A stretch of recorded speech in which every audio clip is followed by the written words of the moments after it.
Hello friends, welcome to my channel Renati kitchen. ఈరోజు ఈ వీడియోలో కందిపప్పు చూద్దామండి. చాలా ఈజీగా క్విక్గా 10-15 నిమిషాల్లో అయిపోయే రెసిపీ. ఇది వంట రాని వాళ్ళైనా చాలా ఈజీగా చేయగలిగే రెసిపీ. మరి చూసేద్దామా రెసిపీ. సో ముందుగా ఒక గిన్నెలో కందిపప్పు తీసుకుంటున్నాను, ఒక కప్పు తీసుకుంటున్నాను. ఇప్పుడు ఈ కందిపప్పుని బాగా శుభ్రంగా కడుక్కోవాలండి. ఒక 2-3 సార్లైనా కడగాలి. బాగా రబ్ చేస్తూ కడిగితే దాంట్లో ఉన్న డస్ట్ అంతా పోతుందన్నమాట. ఇక్కడ కొంతమంది ముందుగా నానబెట్టుకుంటారండి, ఒక అరగంట అయినా. ఇక్కడ నేను నానబెట్టుకోవడం లేదు. ఒకవేళ మీకు తొందరగా అవ్వాలనుకుంటే మీరు నానబెట్టుకోవచ్చు. సో నేను వాష్ చేసుకున్న తర్వాత ఒక మీడియం సైజు టమాటోస్ తీసుకున్నాను. అవి సన్నగా కట్ చేసి వేసుకున్నానండి. కారానికి తగ్గట్టు పచ్చిమిర్చి వేసుకోవచ్చు. మీకు పచ్చిమిర్చి ఇష్టం లేకుంటే కారపొడైనా వేసుకోవచ్చండి. ఇప్పుడు ఇవన్నీ మనం కుక్కర్లో వేసుకుందాము. సో ఇక్కడ కుక్కర్లో వేసుకున్న తర్వాత నేను ఒక కప్పు కందిపప్పుకి ఒక 3 కప్పుల నీళ్లు పోసుకుంటున్నానండి. 3 కప్పులు అంటే మనకు కందిపప్పు అనేది పూర్తిగా మునగాలన్నమాట. కందిపప్పు, టమాటోస్ అలా అంతవరకు నీళ్ళు పోసుకుంటే సరిపోతుంది. ఒక 1/2 టీ స్పూన్ పసుపు వేసుకున్నాను. ఇప్పుడు మూత పెట్టుకొని 3 నుంచి 5 విజిల్ వచ్చేదాకా ఉడికించుకుందామండి. విజిల్ అనేది మన కందిపప్పు క్వాలిటీని బట్టి ఉంటుంది. సో అందుకని 5 విజిల్ దాకా అన్నాను. ఇప్పుడు ఒక చిన్న సైజు నిమ్మకాయ అంత చింతపండు తీసుకొని నీళ్ళు పోసి నానబెట్టుకుందామండి. ఇది చింతపండు అనేది ఆప్షనల్ అనమాట, వేసుకుంటే బాగుంటుంది అంతే. మనకి ఇప్పుడు కుక్కర్ విజిల్ పోయేలోపు మనం తాలింపుకి రెడీ చేసుకుందామండి. ముందుగా తాలింపు గింజలు తీసుకుందాము. ఇందులో జీలకర్ర, ఆవాలు, కందిపప్పు, మినపప్పు వేసుకున్నాను.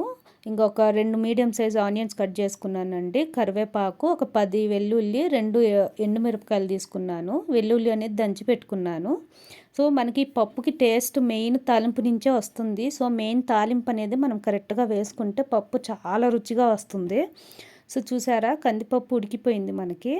సో పప్పు ఇలా పట్టుకుంటే మనకి సాఫ్ట్గా ఉండాలన్నమాట. మరీ మెత్తగా అయిపోకూడదు. పప్పు అనేది మరీ మనకు జిగురుగా వస్తుంది. మనకు కొంచెం పలుకుగా ఉంటే సరిపోతుంది, మరి మెత్తగా అవ్వకుండా. సో చూసారా, ఇలా పప్పు గుత్తితో వెనుపుతున్నాను అనమాట.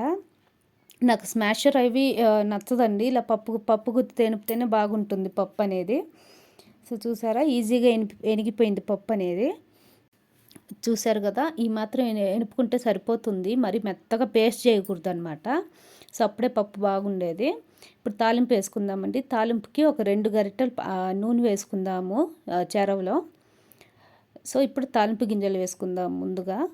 సో తాలింపు గింజలు ఒక 2 నిమిషాలు అలా చిటపటలాడనిచ్చి ఇప్పుడు దంచి పెట్టుకున్న వెల్లుల్లిపాయలు వేసుకుందామండి. ఇలా 1 బై 1 వేసుకోవాలి, అన్నీ ఒకసారి వేసుకోకూడదు. ఇప్పుడు ఎండుమిరపకాయలు తుంపుకొని వేసుకుందామండి.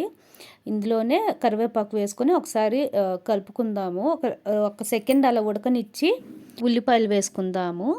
ఉల్లిపాయలు వేసుకొని ఒకసారి కలుపుకోవాలండి. ఇక్కడ మనం తాలింపు అనేది కరెక్ట్గా వేపుకోవాలి. తాలింపు అనేది సరిగా లేకపోతే పప్పు రుచి అస్సలు ఉండదండి, చప్పగా ఉంటుంది. సో అందుకు తాలింపు అనేది నిదానం కొంచెం ఓపిక్గా వేపుకోవాలి. సో చూసారా, ఇలా గోల్డెన్ బ్రౌన్ రావాలన్నమాట ఆనియన్స్ అనేవి. సో ఇలా చక్కగా మాడాక అన్నీ పప్పు వేసుకుందాం. ఇప్పుడు మనం ఎనుపు పెట్టుకున్నాం కదా, పప్పు వేసుకోవాలి తాలింపులోకి.